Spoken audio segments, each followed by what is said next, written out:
Hi, everyone. So today's guest is a little bit of a character. His name is Joey Gaynor, and I actually have never met Joey. This will be my first time actually talking to Joey, and he was referred to me by my good friend Craig Mitchell, who has the show Off the Cuff. He's been on my show. Joey was a comedian at the Comedy Store in its heyday, and he worked as a doorman for Mitzi Shore and Mitzi's whole family. So he has a lot of great stories about all the comedians from that time period, which I find very fascinating. Yeah, I'm excited to meet Joey. I think you'll like him. He's kind of a character from what I can see, and he loves to talk. So you'll see my guest, the comedian, Joey Gaynor. Welcome to my podcast where I'll be speaking with guests candidly about interesting topics. So join me on Candid with Kimbra. Today, my guest is Joey Gaynor. Joey Gaynor. Yes. And I still am. And he still is Joey Gaynor. This is our first time meeting, and we were introduced through my very dear friend Craig Mitchell, which is your dear friend, right? Yeah. Craig Mitchell, who not only is Craig my dear friend, but he is a fine director, writer, and he hosts a great online show, and you can also get it on Strong Island TV. And that is, let me see, because I did spill some tea on it, but it's Off the Cuff Cooking with Craig Mitchell. And I plug the show, not only because it's a great show, but I'm on it several times. That's so funny. Guess what? I'm going to be working on it on Monday.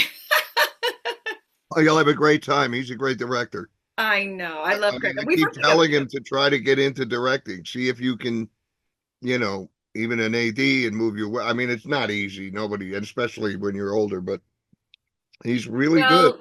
Craig is a good writer. He's a good editor. I don't know if you know that. He's an excellent editor. Oh, yeah. And he's just an all-around swell guy. No. Well, what's funny is you see, when I worked with Robert Townsend, when he wanted me to do something, he didn't demand or yell. He'd come over to me and go, "Hey, I need you to go in this direction. Can you figure something out and just go ahead and we'll shoot it a few times." And that's what Craig will do. After we do the lines and that, he'll say, "Okay, play with this or do that." And very quietly, there's no screaming. He knows what he wants to get. And unlike other directors I worked with, he gets you in the direction of what he wants. Right. And other guys I've worked with who are known directors, and I don't want to get in any trouble and never work again. They're going to blackball you. I don't care about cancel culture. I worry about directors, cinematographers, producers. If they don't like you, that's it. You're shit. That's over. It's over. Sure. Get a paper hat and go, you want relish on that? Hey, so Yeah, I know. So I just wanted to go back a little bit, but Craig was telling me that you used to work at the Comedy Store. Yes. Right? Before Yes. I forget, did you know, because I listened to Mark Maron's podcast, WTF. Yeah, great. The godfather of podcasts. I know. I aspire to be like him. I listen to him all the time. And so he's helped me. You know how when you're singing, I'm a singer also, when you first start singing, you emulate people, but then you kind of bring it into your own, just like with acting. Right. And so with podcasts, he's one of my mentors. Yeah. But, anyway, so was he a nice guy? Did you get to know him very well? Mark? Mm-hmm. Yeah, I knew Mark when he came to the Comedy Store back in the mid 80s. Might have been a little earlier than that, but I remember him because he was staying up at Crest Hill where it was like comedy, the Comedy Hotel. A lot of comedians stayed. Yeah, Mitzi Shore bought Frank Senis's old mansion up above the Comedy Store, and her idea was she always wanted an art colony because Mitzi painted, played piano. She was very into art.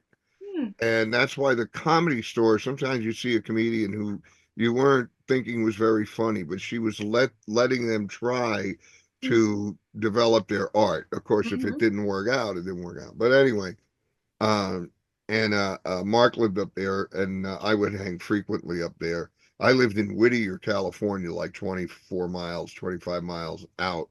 So I spent a lot of nights there when I worked on the door. and I would be pretty much tired and just really wore down from Monday night potluck and really really drunk from the open bar that I had.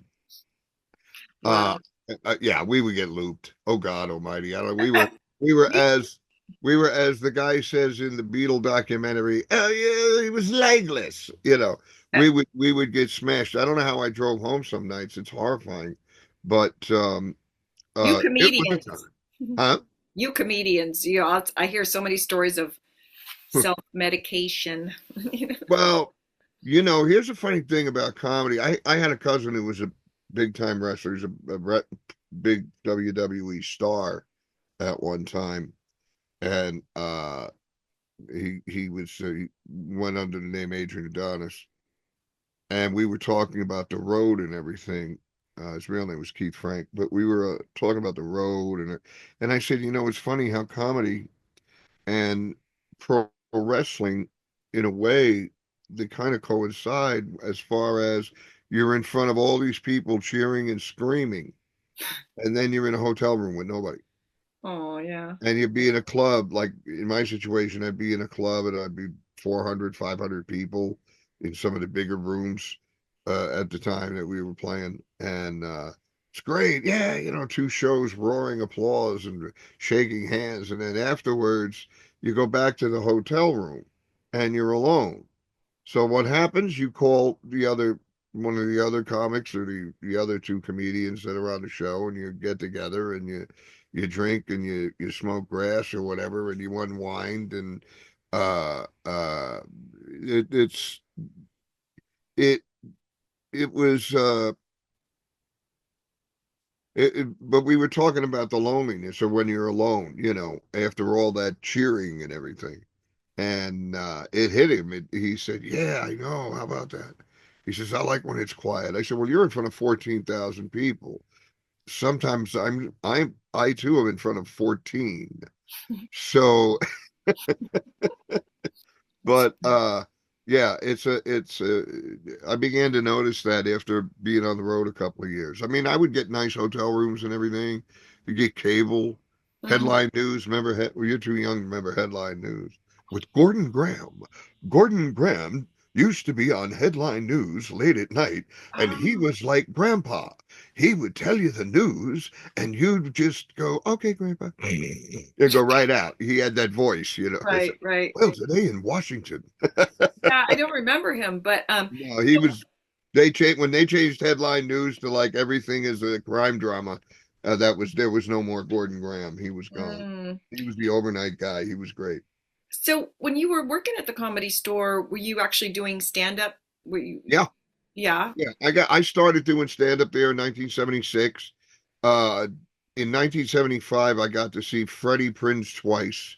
The Star Chico and the Man. I saw him at the amphitheater open for Helen Reddy. I am woman, here you are.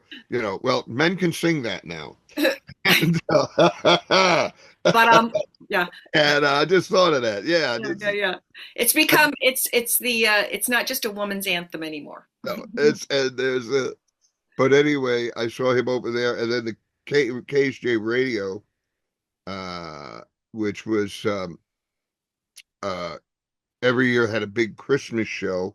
This one they did at the Anaheim Convention Center, and they had the stars at the time were Tony Orlando and Dawn and Cher and Freddie Fender, who was great. I mean, the guy was great. I mean, Mhm. he sang "Till the Next Teardrop Falls." Oh, Um, okay. Kind of a yeah, country star? yeah, he was a Yeah. country. Yeah, I'll be there until the next Oh, teardrop falls.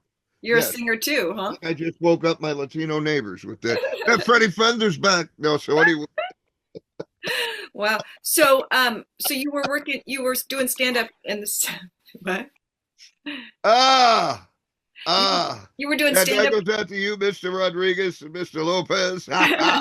Okay, go the ahead. night what is that thing that what's his name used to do with the nose, the old comedian gosh, my grandmother Good night, Mrs. Appleby. Oh no, that's Oh Groucho no, no, Marx. that was Jimmy Durante. Oh, Jimmy Durante. Yeah, yeah. Good night, Mrs. Calabash, wherever you are. That was his wife. Right, right. Yeah, because she died, and he would always say that. Hmm. Yeah, yeah. Wow. Yeah, Jimmy Durante. Yeah, the nose. So I know. um, Huh? you were doing stand up between the 70s and the 80s I around. yeah. I in '75, like I said, I saw Freddie Prinze twice. I saw Richard Pryor doing his album tours. It's something I said at the Schubert Theater in L.A., the Mm. old Schubert Theater in Century City.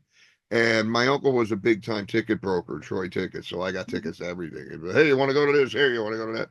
So 3 nights I went to see Richard, and I always loved Richard Pryor. He was my favorite comedian as a kid. I saw him on Merv Griffin, and that was it. Richard Pryor. He looked like some dude in my neighborhood.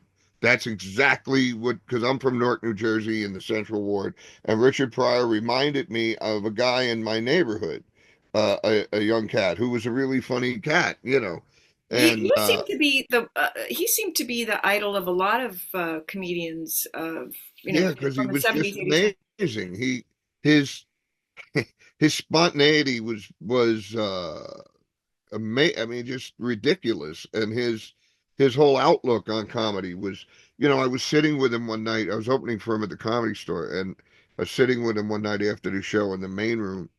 And I looked at him and I said, Richard, there's this tragedy and that tragedy going on in the world, and the thing in Lebanon and all that. I said, how do you make any of that funny?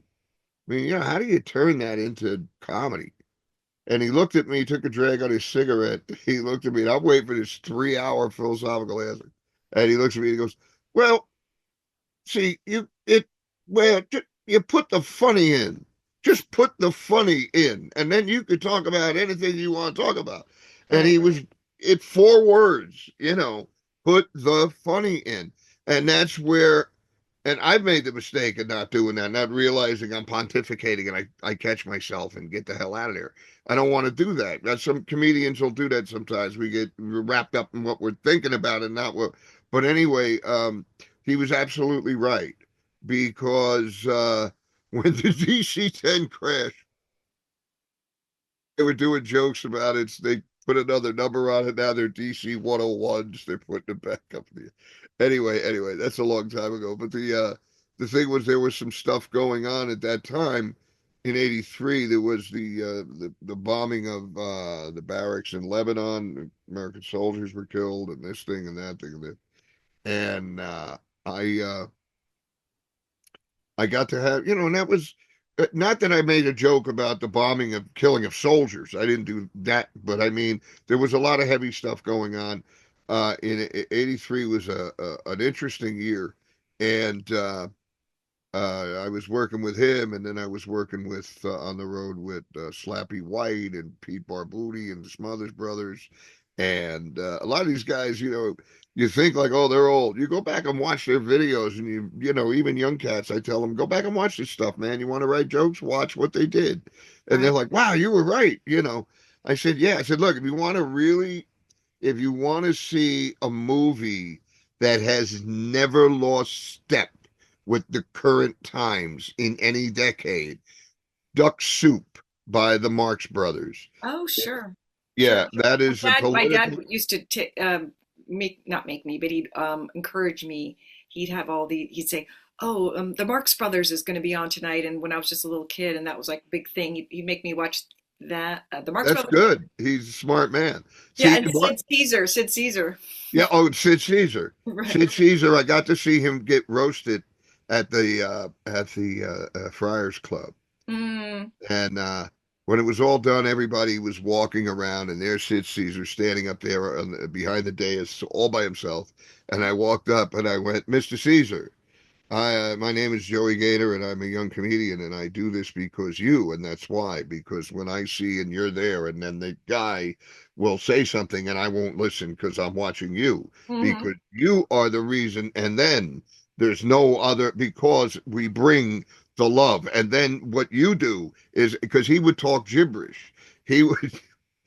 And then he just started laughing, and he went, that's very, I said, I've been watching you since I'm 4, the old Sid Caesar show when I was a little kid. So, because one thing we had in the house, I'll never forget that, is we always had television. I got friends. I grew up, we didn't have TV till I was 9. Well, your parents were drinking. We always had, my father, when television came out, long before I was born, I think in the late 40s, he went out and bought a Dumont 10-inch TV, and the whole neighborhood would come to the house to watch wrestling or whatever else was on that night.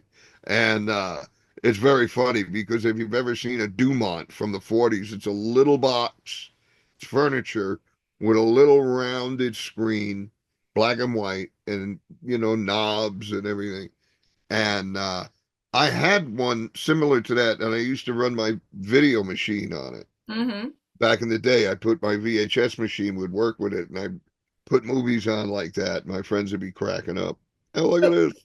I wanted to know more about Mitzi Gaynor. How well did you get to know her? Not I Mitzi never Gaynor. knew Mitzi Gaynor. You mean Sorry, not Mitzi Gaynor. Mitzi. No, I knew Mitzi from the first time I ever went on stage. I went on stage after I hung around the Comedy Store for quite a few months. Yeah. In March of '76, I finally had the guts to go on stage. Well, Mm. I started to get the guts a couple of months before, and I talked to these are the guys that were just hanging out at the time. Yeah. Jay Leno, Dave Letterman, Jimmy Walker, Paul Mooney, um, what's his name? Tim Reed from Venus Flytrap from WKRP in Cincinnati. Really funny guy. Tom Dreesen. Uh, we had guys like Rodney were popping in, Steve Martin, Wow. Robin Williams was there eventually a year or two later, and he just exploded. But I got to hang around with guys that had been doing it for 10 years. And this was their jazz room. This is where they came to play their instruments. Mm-hmm. And that's what attracted me so much because I'd always been a singer in high school in bands. And then when I got out, I'd go to jazz clubs. We'd go to a jazz club and see that. And, and it was usually it was people that you'd never heard of. You'd have to be a jazz enthusiast. So when I went to the Comedy Store the first time, it's like, wow, nobody knows who these guys are. I mean, I do because I knew who quite a few of them were: Marvin Braverman and Jimmy Walker and Steve Landisberg and Lenny Schultz and Mike Preminger and Dave Brenner. Uh, uh, I really did know who they were because a couple of years before that, it was in 71 or 72. I was watching the Bill Cosby show Mm-hmm. on a Thursday night, and I was bored to tears. He was in some kind of, or somebody was in like a spider suit bouncing up and down on wires. Mm-hmm. And I flipped the dial and I went to the PBS channel, channel 13, WNET in New Jersey. But Mm-hmm. they had a show on, and it was live from the Improv in New York, Young Comedians Night. And I went, oh, what's this? And I watched it, and I saw Jimmy Walker, Steve Landisberg, Lenny Schultz, Mike Preminger, Marvin Braverman, Dave David Brenner. Who else was on that? Trying to remember if there was anyone else. But they were all unknown commodities at the time. They were working hard. But Steve Landisberg, I had seen on Merv Griffin. I'd never seen Jimmy Walker before, and he was hysterically funny at that time. He was great. Who else was on that? Marvin Braverman. Well, What's anyway, when I got to the Comedy Store and I walked up, then all these guys were there. Lenny Schultz was on there. That's the other guy, the crazy Lenny Schultz. Oh, fucking crazy Lenny. but Anyway, when you but yeah. I walked up and then I'm just saying, I saw all these comedians and I'm like, wow, this is their jazz club. This is where they come and play. So, I mean, I felt, I really was intrigued and wanted to hang around and hang around and hang around. So you didn't want to be a comedian at first. You were more of a crooner, or I want to be a rock and roll singer, and oh. rock and roll, rhythm and blues, country rock. I mean, I could sing a lot of different things, but big band, all of that. I could sing just about anything.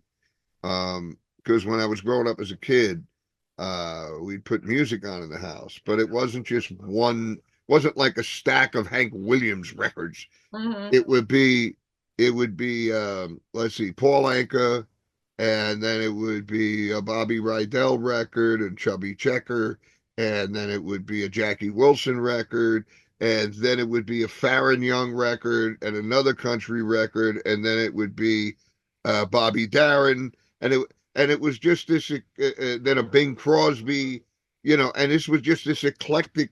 To me, it was just all music. You Hmm. sing this way, you sing this way, you sing that this way, and it's like when you're a little kid, it's easier to learn other languages because you realize you talk to this kid this way, you talk to that kid this way, you talk to him this way, and that's true. It's much easier to learn a foreign language when you're a child. Yeah, than because your a mind adult. is kind of a sponge when you're young anyway. Yeah, and you're Um, not really worried about where do the words go in the sentence. You just yeah. So, so when you were doing stand up, you were also working the door or no? yeah. Um, the first night I did stand up, I cursed a lot. I was really nervous, and I came off stage. I finished with Richard Pryor doing the weather. That was my. If Richard Pryor was a weatherman, what if Hmm. the weatherman got sick and they can't get anybody but Richard Pryor? And I had I still have a tape of it. It was an amazingly well accepted set. I was a young skinny kid with an afro, 1976, and I did a lot of ethnic jokes, and the predominantly black audience was laughing their asses off because they understood what I was doing. The naive white guy. Because I said, look, I do a lot of jokes like this, but I understand there is a black problem. And I want you to know I'm from the ghetto. I'm very deeply into the black problem myself, very deeply into the black problem. As a matter of fact, many people would say I am the black problem, but I can't take all the credit, ladies and gentlemen. Okay. And they roared. They roared because they realized, oh, he's doing the naive white guy. Okay, cool. And I was 20 years old, but I did not know what else to do. So I did what I did in school, not to get beat up. I did what I did, Were you and that was make them laugh. was your afro natural? Yeah, yeah. Well, by natural, I mean all you got to do to frizz my hair is if you curl, it'll stay that way for months. Because when I let my hair grow, when I really had like down to my shoulders, it always would grow down to here and then start going into ringlets. And Mm. it would be all ringlets and like the rock and roll guys on Sunset Strip in the 80s would come up to me and go, hey man, where do you get your extensions? I'm like, I ain't no extension. It's not, no, that's my hair. Whoa, wow, man. So, would you consider Mitzi Shore? Would you consider her sort of was she a mentor to you, or Yeah, she was a mentor to just about everybody there in one way or another. Look, the first night I performed, I thought because I cursed so much I was going to get thrown out of the club for good. The MC came over. Howard Taylor was his name, rest his soul. And Howard Taylor, see, you didn't know what was up because Howard Taylor always looked the same no matter what he was telling you. Mhm. So if you have won $3 billion in the lotto or your mother was killed in a fiery car crash, it wouldn't matter. He Right. would look at you and in a Howard Taylor fashion just go, the owner would like to see you. The original poker face. Just deadpan like somebody died. And we and so I went over to sit down and I didn't realize the woman that signed me up that night was the owner, Mitzi Shore. I didn't know how anything worked. Right. All I knew was I watched the comedians diligently night after night. I went up, I did my set, and she called me over and she said, how long are you doing stand up? And I thought she was going to throw me out. And I said, well, that's the first time I ever went on. You are wonderful. Call in every week. I want you to do spots. So I'm calling in every week with 4 minutes of material following guys like Leno and stuff. And I'm bombing left and right. And I don't know what I'm doing. I really didn't know what I was doing. And I was working more at the Westwood Comedy Store, and I was a doorman. She fired me and threw me out, and then she brought me back, and then she threw me out, and then it was a really tumultuous year. I would say 2 years, 2.5 years, because uh, no, when did she tell me that? That was in January of '77. Yeah, so it was about a year, and I would say it was 21 months of horror. Because I it wasn't until the summer of '88 that I really began to put everything together. Thank you, the late great Mitch Walters, who was a prolific writer, very funny man, could write a joke in 3 seconds. He was amazing, and he helped me put my act together that summer. We worked on the phones, selling stationery to churches, telling them we were with U.S. Disbursement, and you have an allotment of entitlement. I do? Yes. An allotment of entitlement. Seemed like so many actors, musicians did those kind of sales. Like I think I heard Yeah. Johnny Depp was talking about it when he first came out here. When I oh, great movies, The Prime Gig, Boiler Room, that's another good one. When I first came out here, I got my the first phone work I ever did was in the McGovern campaign, calling Mm, people to vote for mm, Bush McGovern right. at 16. So when I started out here, when I was first moved to California, my first actual job, which I took because I couldn't find anything. I didn't know where I was be driving around. I said, let me get something that'll give me gas money and I can buy a hot dog. And so I took a job for like $78 a week. It was 35 hours a week with Pacific Blind Products. And we sold allegedly made products by blind people over the phone. And This was my made by a family, blind person. yeah, yeah, like blind people can make things.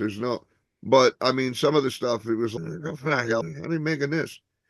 So, but anyway, I was there January, February, March, April, till April that in '75. And I quit. I couldn't do it anymore. I hated it. It was like being in school. There was a lot of young people there. The woman who was the manager was like an English teacher. I mean, she constantly sounded like I'd just gotten out of high school. I didn't want any more school. I wanted a year off Right. until I went to Harvard on the Hill, Rio Hondo in Whittier, a fine school if you really want to send your kids somewhere and it doesn't cost much and they can go and say they're in college, send them to Rio Hondo. They can say they're in college, and actually they wouldn't be lying. And I'll leave it at that. Anyway, uh, So, did you work with Mitzi in and at the Comedy Store until yes, she? she the first night I was ever a doorman uh, was I showed up and no, the first night I was ever like that I ever had to do MC and doorman uh, was after I was here a couple of months, and the other doorman didn't show up. The MCs did not show up. Two or three other comics didn't show up, and I wound up hosting the show. And it was one of the best things that ever happened because I realized I can host a show. I Mhm. know how to keep it going right. I watched Dave Letterman, how he was doing it. Keep the show going. You can be funny in between, but just keep moving, man. You don't talk, you don't do a set in between. You keep it going. And I had a really, really good time that night. So Mitzi let me MC a couple of more times, and I don't know what the hell happened, and I was on the outs again. Well, she was like that. I don't like his hair. So that would be the end of that. She And got her. other, She had her little favorites, right? yeah, but you see, I was one of her favorites. I wasn't, she didn't hate me or anything. She just would bust balls. I mean, it was just like she would decide, I'm going to bust balls with this guy, this guy, this guy, this guy, this guy. one week, and then a week and a half later, you're on in the main room. You know, I discussed it with another comedian one time, and he said, "Look, you know she's crazy," and I said, "Yeah, yeah. Look at us." I said, this is where all the broken toys go to get fixed. So, you know, sometimes a toy maker is in a bad mood. So Uh, I just didn't care, you know. Did you know her son, Paulie? Paulie very well. I know I used to answer the phones on Sunday afternoons when I Mhm. first was a comedian, or trying to be, at Mitzi Shore's house Mhm. on In what Beverly is Hills it? somewhere? Huh? Was it in Beverly Hills somewhere? Yeah, Beverly Hills on I can't think of the name of the street. It'll come to me. But uh it's on the corner. It's where Gil Turner's is in Sunset Boulevard, and you go Oh up that yeah, hill. I know where that street is. Yeah. Yeah, that street. Delaney, not Delaney.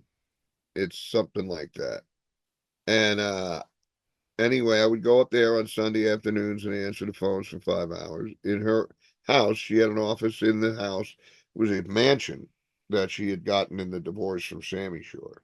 Mm. And living behind her was Andy Williams, the singer, and to the other side was somebody else. And I'm like, wow, I just got out of high school in New Jersey, and Andy Williams' house is right there, and this guy's right there. And I was like, look at me, look at me. And You're a big muckety muck. yeah, I thought I did that for a while. Then I had to stop doing it because I was just too tired. I had a day job. I worked for my uncle 6 days a week, and I was just I was pooped. Hey, I just couldn't do it anymore. did you hear that Paulie's producing or writing or starring in, or maybe all of the above? He's starring in a movie about Richard Simmons, or he's trying to get it made. I heard. Well, yeah, he's been trying to do that for a while. He would be really good as Richard Simmons. You know, Mm-hmm. people shouldn't underestimate Paulie Shore. Paulie, when he first, him and his brother Peter ever came up to me, I was sitting in that office. I'm on the phone. I hang up the phone, and there's these two kids, and they go, "You got any cigarettes?" And I said, "No, I don't smoke. We want cigarettes." I said, "No, I'm not giving you any cigarettes, even if I had them." And Paulie was asking, and Peter goes, "Yeah, I'll tell my mom that you did things to us." And I said, "I'm Oh my. sure your mom would give me a raise if I did." And they just looked at each other, looked at me, and laughed and ran away. You're like you gave it right back at him, right? Yeah, yeah. And then and Paulie would come in, and he would do Lenny Schultz impressions and go, you know, I know you're working there, but do you want me to go crazy? You know, and that's what Lenny Schultz would do on stage, and he would imitate all the comics. So he was destined to be a comedian and actor and stuff. But Paulie's a pretty sharp cookie. Yeah, I've worked with him on some projects, and he's he seems like it. I heard him. yeah, he knows what he's doing. I think he was on Mark Maron actually. Maybe I heard him on. I'm not sure. He was on a podcast. Probably did. Yeah. Yeah, Mark's show is great. I want to start. Well, there's two names I want to use for my podcast. One is the Smoking Bongo, and the other one is the Full Gainer. Oh, And I'm wondering, yeah, because that's the dive. sure. It's a play on words, and I'm wondering which one I should use. So you know what? I'm going to tell everybody out there, if you like the Smoking Bongo, Mm. send me an email to thefullgaynor@yahoo.com, TheFullGaynor Or if you don't like, or if you like the other one, the Full Gaynor, send that to me at thefullgaynor@yahoo.com. I would like to know. Personally, I like the Smoking Bongo because you have no idea what it means. And I don't even know what it means. I was smoking when I heard bongos and I thought of it. I was, I know. I, I like the Full Gainer though because it's also your email already. So yeah. Well, I'm thinking of having two podcasts. One where we talk about wrestling and all kinds of crazy stuff, Mm. and one where I just rant and rave and rail. And that's the one no one will listen to. I'm Uh, sure. I'm sure Craig would love to be on that one. yeah. Greg loves ranting and raving. He's great. No, I mean I've known Craig for a long time, and he actually acted in a movie that I produced and wrote. It ended up not going anywhere because I had a falling out with the co-writer, co-producer. You know, it was a Oh, friend of mine and I, and I did you thought, shoot it? yeah, we shot it, and What was the name of it? um, um oh my gosh, I just almost forgot. It's called Searching for Wrong Ficus. We were doing it. We were doing a play on words about Tom Likas. Tom Likas. You know, let me tell you something. When it Yeah. comes to broads, what you got to do is treat them like crap, because then they just keep coming back for more. Yeah. I'll be right back after this word from some testosterone product. Yeah, we were kind of making fun of that. It was, searching for Ron Ficus. But unfortunately, the girl that was my friend, we had a falling out. But I hired Craig to do this. He played like a wacky neighbor who lived in the guest house kind of thing, Yeah, yeah. Stereotyping. No, I'm kidding. I mean, typecasting. No, he's great. He's great. You're shooting his show tomorrow? Monday. Monday. What do you... Don't stress me out because I got a lot of words I got to remember. But by the time by the time this podcast comes out, it'll be done. Well, he knows what he wants to get, so that's the first thing. I'm working on a project here with a fellow who goes on stage is Wacko the Clown, and I want to do 5-minute, 4.5 5-minute episodes called Wacko's World, and that's him now. Oh, your partner's here? No. Let's have that just go to voicemail. Yeah, Tom Likas, you're on the air. Yeah, Tom, I took this girl out and I bought her dinner and everything. And then she didn't like when I parked the van, out in the woods. Well, I think you should have just dumped her off, haven't you? But anyway, that's I'm sorry. Tom Likas used to come to the Comedy Store. He was real good friends with Sam. And regardless, and you know what? I don't hate the guy. Did what he did. I don't even know if he's on the air anymore or where. I don't think so. I mean, maybe in a smaller town. Yeah, but he really, the misogynistic stuff really exploded after Sam died because there was no other misogynistic comic, and he kind of took the helm. And he was a really nice guy when I met him a few times. He really was. It was all it's all a facade thing. It was a shtick. It was a shtick, right? Yeah, his shtick, yeah. And it's like politicians. They have a shtick. They say a lot of crazy stuff. Let's hope they never act on it. True. So, true. Yeah, I'm so glad that there won't be another election for like 40 years is what I think. I get it. So did you know Sam Kinison very well? Yes, I did. I knew Sam very well from the first day he came to California. And we were friends, and then we weren't for a short time because Sam would just go nuts and you'd, all right, I'll talk to you when I talk to you. Right. And we made up again. He came to the Comedy Store and he saw I was on HBO series First and 10 and this movie and that movie and this thing and that thing.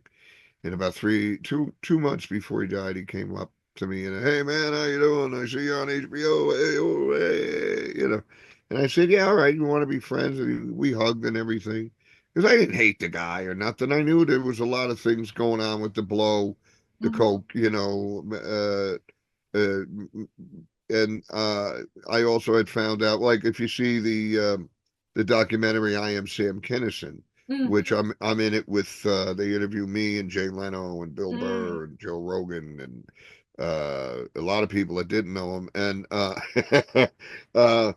the people who really knew him were me, Dan Barton, Jimmy Schubert, Steve Epstein, who's in the movie, no relation to the other Epstein. Let me see who else is in it. There's Judy Tenuta knew him real good. The late great Judy Tenuta. Oh, she passed. Yeah, and there's I can't remember everybody, but there's a plethora. A plethora. A plethora. Do I have a plethora of guns? I hope not. My ex-comedy partner was in that movie. Three Amigos. the late great Freddie Asparagus. He played the bartender. Oh. He sings Little Buttercup, and the big heavy guy, Little Buttercup. And I remember he and we had a wrestling bit we would do. We had a whole show we would do together. We did sketches and stuff. Hmm. Really funny. Uh, uh, and we worked with Paulie in La Jolla several times when he was doing his MTV show From the Beach. Hmm. And we'd be down there for a week, going on the beach, doing our stuff, having a great time, getting paid, not having to even pay for a hot dog. I mean, Paulie paid for everything, Oh, that's and it was really a lot of fun. I mean, look, I'm one of the first people to get my name up on the Comedy Store wall, and I thank the late great John Fox because he he initiated putting names on the wall, and that's well, that's another. something to remember, right? I mean, Yeah, being from yeah, Petite, right? So, yeah. well, you have something going on today. You said someone was picking you up or something. Yes, we'll be performing this afternoon, Hmm. or actually early evening. Where? We'll be going to a little place we do here called the Music Box. It's a little joint where we go and kind of jam. Sometimes it's full, sometimes it's half full. Um, it doesn't really matter though. This is where we go and just kind of it's all the comics, local comedians and Got it. myself kind of do it for ourselves, and we have a good time.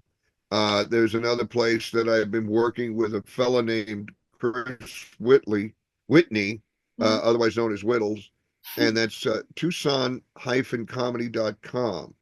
Hmm. And that is a website. I believe they're going to be changing the name because we got the name Tucson'sBestComedy.com. Hmm. Sounds so much better. Right. And I wasn't. I had gotten very ill in like 16. Uh, in 2016, I got TMJ. Oh. And when they finally diagnosed that after a year and got that down, I still had colors in front of my eyes and headaches. Turned out to be glaucoma. They couldn't figure that out. Mm. And so I went through that.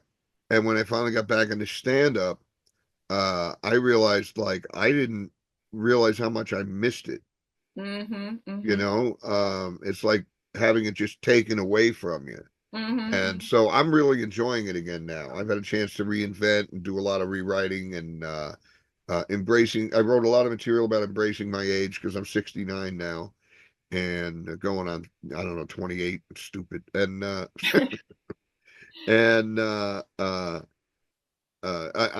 learned to embrace my age. I'm writing a lot of material about that.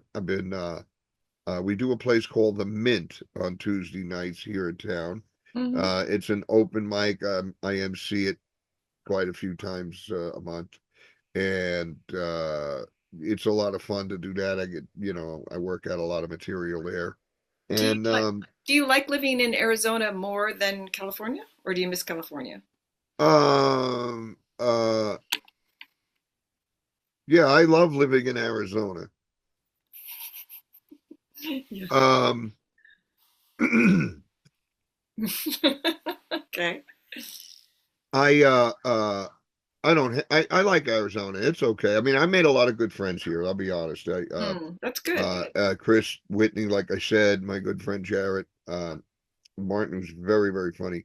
A very funny comedian by the name of Tony Broom, who is legally blind. He can see you like when you're close up, Mm. but he is really funny. He's Hawaiian Mexican. Figure that one out. He Mm. is hysterically funny. Hmm. There's quite a few people here that uh, Dylan Adler's brother, Max Adler, is a very funny kid, very funny young man. It runs in the family. It's just there. I'm trying to remember who else. There's the lady comedians here. There's quite a few good ones. Roxy Mirari is really good. Um, oh gosh, what's her name? I can't remember. You know what? I've been here on and off for about 2 years, but I just can't remember everybody's name. Sure. But there are very talented people. Well, they're all over the place. Uh, but there's some really, really talented people that I've seen here. Oh, there's a young kid named Micah who's hysterical, and a young fella from Canada, Jordan Shane, who is just, I mean, this guy's doing it 8, 9 months, 10 months tops, and his writing is it's awesome.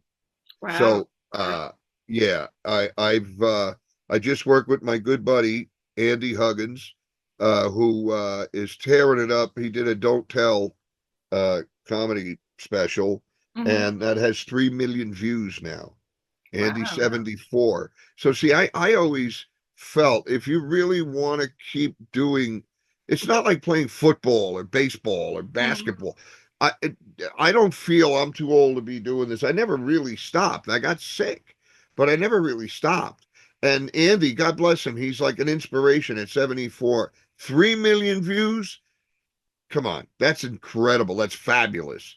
I 3 mean, million views. What do you mean on what? on like on the internet for Don't Tell, the Don't Tell comedy show. Oh, okay. So he's got Yeah. like a YouTube comedy show. Is that what you're saying? Yeah, it's a show called Don't Tell, and they do comedy shows in laundromats or restaurants or a tire place. You just don't tell anybody, and then they let people know by invite only. It's great. It's a brilliant idea. That's a great idea. Yes, it's the best idea since Patton Oswalt's The Comedians of Comedy. Because he didn't label them. They're just comedians of comedy. Okay. Whether I don't even know who was on that other than Patton Oswalt, but it sounds a lot better than and it is. There's a lot of good people here. Hey, quick impression. Robert De Niro, Silent Rob. Okay, that was it. That was good. That was actually good.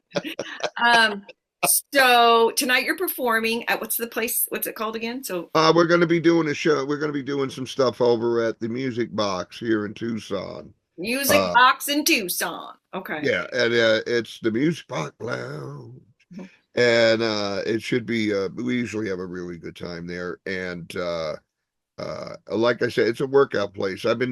What I've been doing is I've been taking all the workout places I could do here, and I turned it into 4 or 5 sets a week, which got me back sharpened up, got me back. A lot of guys, it's I have a good reputation as a comedian. The problem is that's great, but people don't know me now because it's been a long time. So that's fine. That's fine. I'm not looking to take over show business. So it's like I've told the different bookers and whatever, look, I'll feature, I'll do whatever, I want to get back out there. That's all. Do you think can you still be on Craig's show, like through Zoom or something? Yeah, I could do it through Zoom. If I'm in town, I might do something with him. But yeah, I've done some things through Zoom. When he was doing the weather, I did the weather, and then I did the movie review on the movie Traffic, and I just held it up and went, too much cursing. Well, Joey, it's really been fun getting to know you, and hopefully I'll get to meet you in person one day, right? Yes, that would be fabulous. And then we could go out to dinner or something, and everybody would look at me and go, is that a social worker with that guy? Funny, very funny. Yes, that's my job. I know, you got to make them laugh. Yes, of course. Make them laugh. Okay. Yes, if you. All right, the real the real Gaynor, Joey Gaynor. No, the full Gaynor. Oh, the full Gaynor. TheFullGaynor at yahoo.com. The Full Gaynor. Which might be your podcast, The Full Gaynor. Right. I want folks to just write in and say, hey, you should call it the Smoking Bongo or The Full Gaynor, or do both podcasts and do one with an assumed name. That's another possibility. Because I'm also was mentored by Andy Kaufman, so you never know what's going to come flying out of my brain. Yeah. Well, yes, I want everyone to comment under this podcast. What should he call his podcast? His podcast. Yes, comment on this fabulous podcast. Yes, make a comment. Yes, leave a comment, subscribe. and don't be adult sitting there going, I can't find a wrestling show. Just relax. Yeah, right. Chillax. All right. Well, have a great show tonight, and Hey, you too. Have a great weekend. you And too. thank you so much for having me on. It was a pleasure. It really You're was. welcome. You're welcome. Knock 'em dead, and I'll be talking to you soon. You got it. Have a great year, not just a great day. You You got too. it. Okay. Bye. Bye.